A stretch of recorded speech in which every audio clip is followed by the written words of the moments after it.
wouldn't come. It's been a while since I saw you at New Year, holding your breath, your eyes upon the second hand. The way you looked is still vivid to me.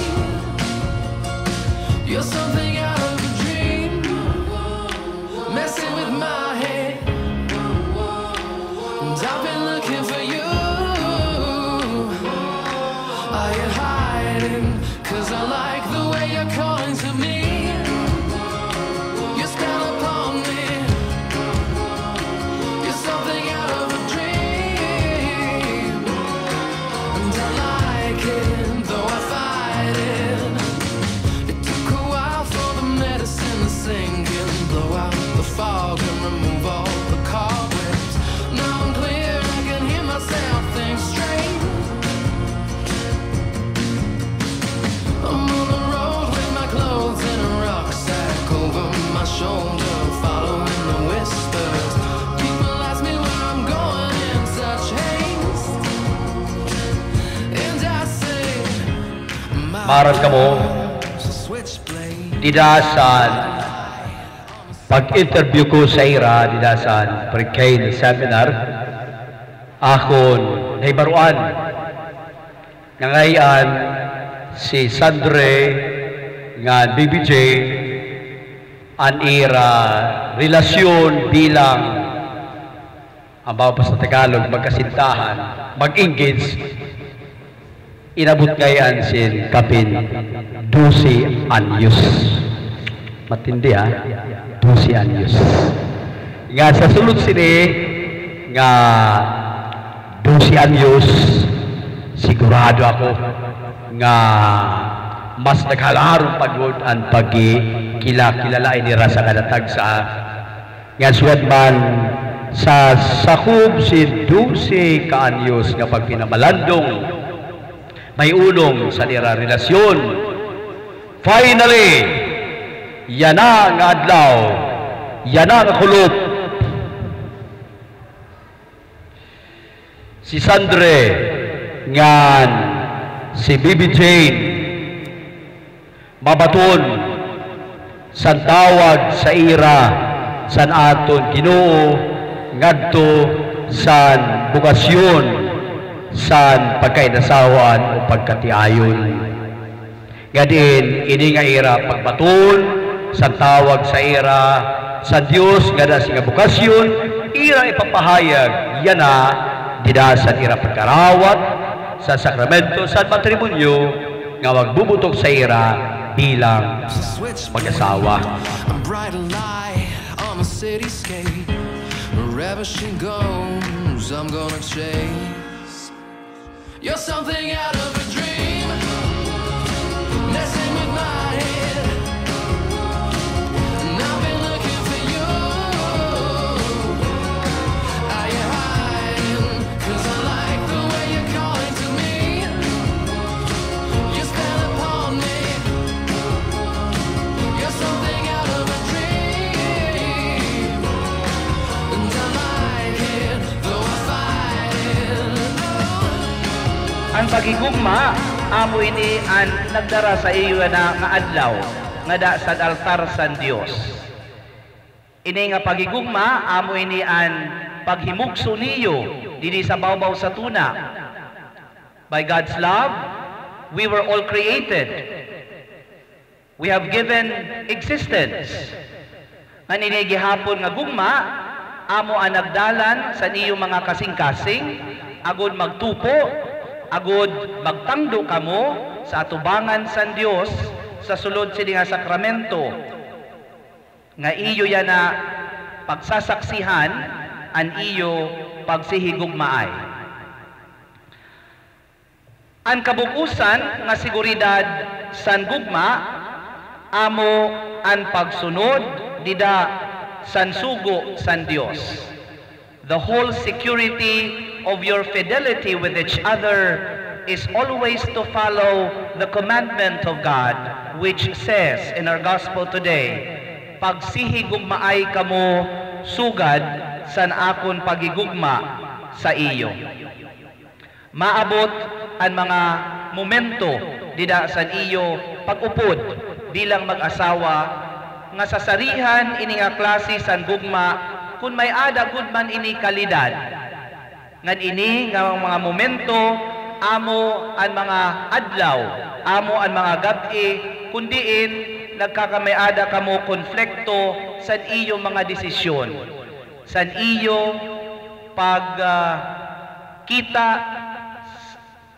san papel nga ginagampanan niyo sa tagsa-tagsa agod kamo nga duha maging usa na la dida san pagigugma niyo sa kalugaringon nga nang gugma nga iyo ginahatag sa tagsa-tagsa.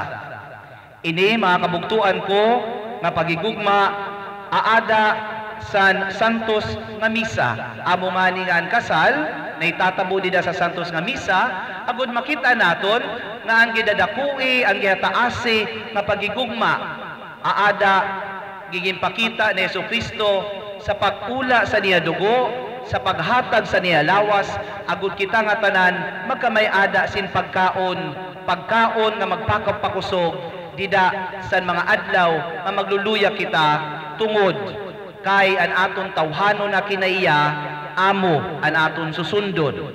Kundi mga kabugtuan ko dida sini nga iyo pagtangdo, dida san iyo pagrig-on, dida san iyo pag-atubang san Dios sin pagpahayag sini nga pagigugma hinumdumi nga ini nga pagigugma diri ini sinusugad nga instant love nga an development san pagigugma in an instant nasugad pangani ang pagigugma kinahanglan magkamayada sin process in which ini nga proseso kinahanglan may tanong dida sa naton tagsa-tagsa nga kasing-kasing agod nanuman nga bagyo dida sa natong kinabuhi umabot diri kita maalantad tungod kay halarom an pakatanom sini nga gugma san aton pag-upod bilang mag-asawa.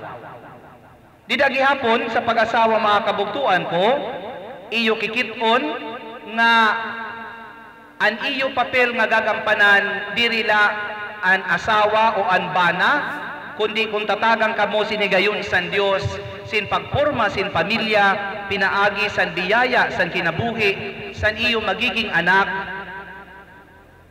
an iyo papel nga gagampanan is multi-function.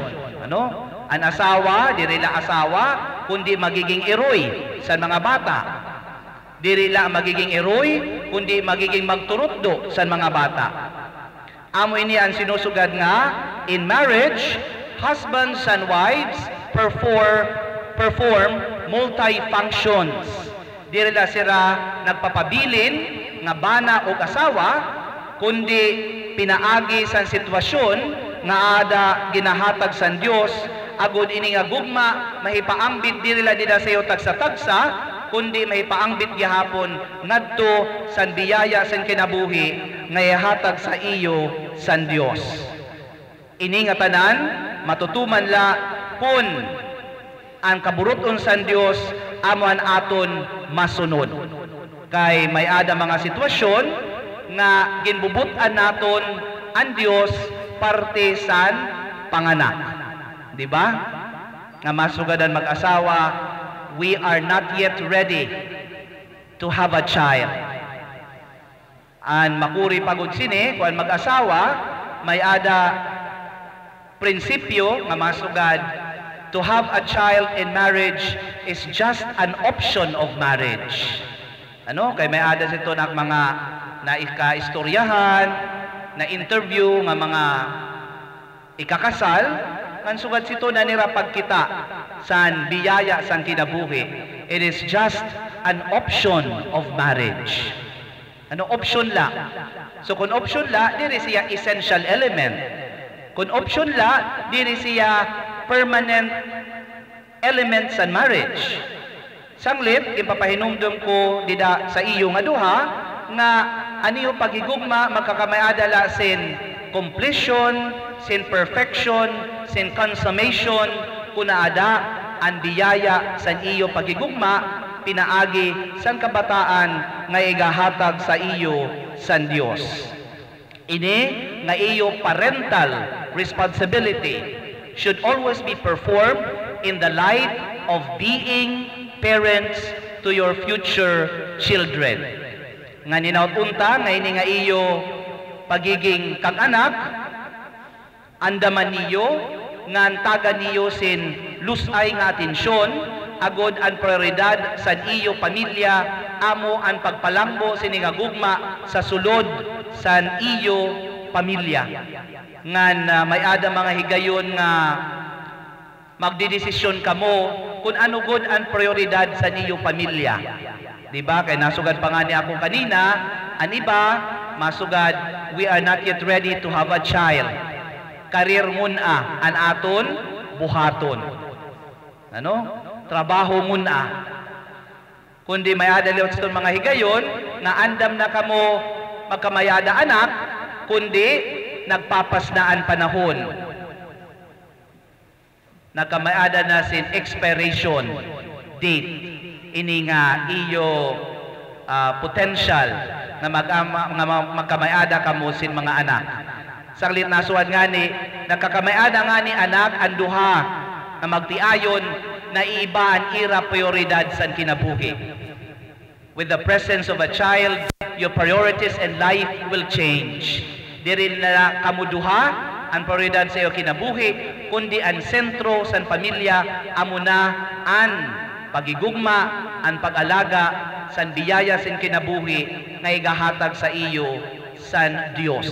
Tungod kay amo niya ang katumanan, san duduha nga importante nga elemento dida san kasal. Una, ang procreative element of marriage. Ano? Ang pagkamayada sin anak. Ang ikaduha, the good of the spouse. Sanglit kun diri ma-fulfill ini nga procreative element of marriage, may ada paghihapon masunod dida sa iyo pagupod bilang mga magtiayon dida sa atubangan sa Dios. Dida sa santos nga surat, it tells us that in marriage two become one. It is with this very intimacy, which is both the agony and the ecstasy of marriage, the greatest pleasure and its heaviest burden. Intimacy and vulnerability go together. Love is the greatest joy, and there is no other greater suffering than with that which is caused by love. That's why ecstasy without agony is balony. Amo ini anay tatabo didasan aton pagkita san pagigugma nga waray elemento san pag-antos, waray elemento san pagsakripisyo. An aton laging kikitaan nga kun may ada gugma nga tanan puros la kalipayan. Diri kita magkukuri. Kundi an kalidad san ngaran nga pagigugma ang ipakita ni Jesus, amo ang pagigugma nga may ada suffering. The sufferings of Christ on the cross is the greatest by far definition of what love should be. Sanglit, kung maabot ini ang mga takna, the toughest moments in your life bilang mga mag-asawa, hindi nga nagkukuri ka mo, di rin sa financial aspect, kundi dida sa iyo mga pagdesisyon, dida sa iyo diri pagkaupod sa pamatasan, hinumdumin niyo nga diri ini panahon para magbulag kamo. This is the real time for you to prove that my wife is worth fighting for. My husband is worth fighting for also in this loving relationship. Kay para sa aton, masukat kita, I have done everything in my power, to sustain whatever love we have. Diri kay gutiay nga problema, padadakuon, nga magiging kausasan, pagbrublag. Ang siguro ang iyo intention, sin pagsulod sa nga sakramento sa kasal, amo ang pag-upod until death. Diba? Diri kay nasulod kamo sa sakramento sang kasal, masugadla kamo, I will give only 5 years or 10 years or 25 years. So it depends. Kung maging buutan permanente na akong asawa, maging buutan permanente na akong bana, it depends. Kunta, the purpose why you enter into the sacrament of marriage is to live that love for life. Tungod kay amo man ini ang sakramento sa commitment. Marriage is a sacrament of commitment. And when we commit to somebody, then we have to commit for life. Tubtubya na hasta sa katapusan sa aton kinabuhi. Love becomes only one, even if you remain 2 persons. Nanuman nga mga panahon nga nauusa ini nga pagigugma, dida sa iyo himuon nga desisyon. One decision for 2 people who are in love should be the best formula. Ano? Diri kay magbibinasulay kamo pag-abot santak na nga, for example, di na niyo mabayaran ang iyo loan. Ano? Or di rin na niyo mabayaran ang iyo mga gingkuha nga mga butang. Ngan ini nga tanan maabot kung diri usala ang iyo pagdesisyon sa mga butang that matters most in your life as husbands and wife. Ikaduha, nga nagiging usa kamo in terms of decision. Ikaduha, kinahanglan ma-in-sync ang iyo communication lines. Masayo na lang iyo communication lines. Diri kay an sayo globe, an sayo smart. Ano? Tapos masugat, di ko tatawagan kay wala na free call sa smart. Or diri na ako magti-text kay wala na free text sa globe. Ano? So mas maupay kunta na in-sync ang iyo communication lines so that there will always be time for you to communicate. Kay amo ini ang darahunon nga ang komunikasyon sayo sa mga aspeto san manilang puson nga pagupod bilang mag-asawa. We have to learn how to open up ourselves to our husband, how to tell our husband kung nano ang atong gindidirian. We also have to be open to our wife. Didasan aton mga challenges bilang husband, didasan aton mga kakurian bilang asawa. Agud magkaintindihan kamo sini nga iyo ginsusudlan nga sakramento san kasal. Kay nasugad pangani kita, wedding only lasts for 1 day, for some 2 hours or 3 hours, but marriage is for life. Sanglit inautunta nga ini nga iyo 11 or 12 nga pag-upod bilang mag-uyab, mag-engage. Amo ang maging big factor dida sa iyo pag-upod bilang mag-asawa ngan bugos nga singbahan na dilipay tungod kay gintatagan kamo gahom san Dios sin pagtuha san kinabuhi nga amo ang magiging regalo niyo ngadto sa Dios pinaagi san gugma nga iyo gigpapakita sa kalugaringon. An sa katapusan mga kabugtuan ko, kinahanglan kit-on naton nga magiging usala kita dida sa atubangan san Dios kunan aton buhat kausagihapon dida san Dios.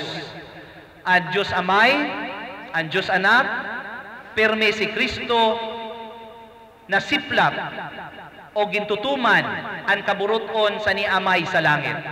Amo malpunta iton dida sa iyo nga duha. You have always to be faithful to the will of God in your life. You always have to challenge yourselves in order that you will not become 2 persons but remain one in the love of God. Congratulations. Bibi Jane, imani ka ba sa imula kalugarigon na kaburuton, pagsaad, sinwaray pagkatapos kapay gugma o pagtimangno sa imubana? Sandre, Kimani ka ba sa imula kalugaringon nga kaburuton, pagsaad sinwaray pagkatapos sa pahigugma o pagtibangno sa imo asawa. Anda ba ka mga duha sin palimangno sa mga anak ay hatag sa iyo sa Dios base magbaupay sira nga mga Kristiyano. Sandre nga Baby Jane kay kareg baniyo kumarawa sa sakramento sa pagkasal. Alayon paglamano o ipahayag aniyo tuyo sa tubangan sa Dios o sa iya sila. Baby Jane, buot ka ba masawa ni Sandre sumala sa sugo sa aton iroy nga simbahan? Nagtutubyan ka ba sa imo kalugaringon sa pag-asawa niya? Kinakarawat mo ba siya nga imo bana? Sandre, buot ka ba mga asawa ka Baby Jane sumala sa sugo sa aton iroy nga simbahan? Nagtutubyan ka ba sa imo kalugaringon nga iyabana? Kinakarawat mo ba siya nga imo asawa? Yana sabat ka mga duha. Pag-usaha Ginoo, anamon kasing-kasing ug kalag, hikang yana sa kaupayan ug sa kakaratan, sa kahuraan, ug sa kaplasan, sa sakit, ug kamaupay sa lawas, tubtob sa kamatayon. Sa ngaran sa simbahan ug saksiyan nga tanan, nga anhiya na, akon gididikon o gimibidisyonan ang kinarawat niyo nga gapo sa pagkatiayon. Sa ngaran sa may Baby Jane, narawatan ka singsing, tigaman sa akong gugma, ug pag-uno sa imo. Sa ngaran sa Amay, ug sa Anak, sa Espiritu Santo. Sandre, narawatan ka singsing, tigaman sa akong gugma, ug pag-uno sa imo. Sa ngaran sa Amay, sa Anak, sa Espiritu Santo. Baby Jane, inihatag ko sa imo, inin aras, tigaman, sa pagtubyan ko, sa akong kinabuhi, tungod sa imo kaupayan. Sa ngaran sa Amay, ug sa Anak, ug sa Espiritu Santo. Mga parag kuan pitik ala andam na haro kay gihapon diri ma kompleto ang kuan ko ray kissing. Sige, kiss. Okay.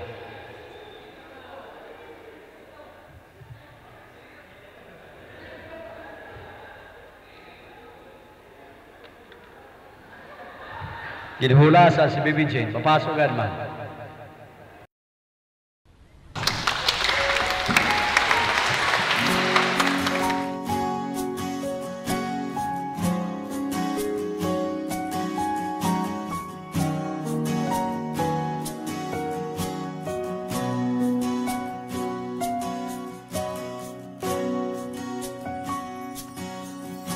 Hawakan mo ang kamay ko nang napakahigpit. Pakinggan mo ang tinig ko. Di mo ba pansin na ikaw at ako?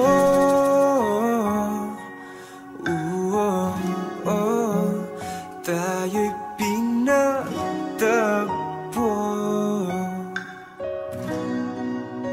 Ikaw at ako.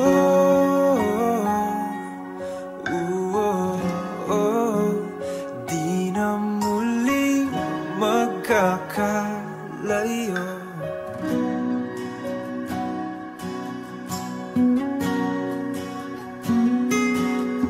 Sa tuwing kasama kita, wala nang kulang pa.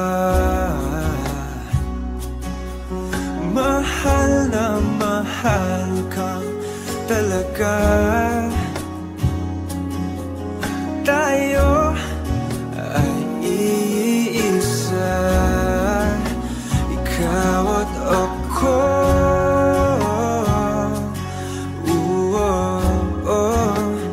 Tayo'y pinagtagpo,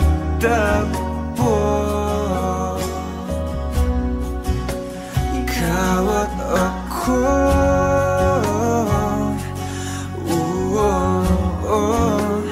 Di na muling makaka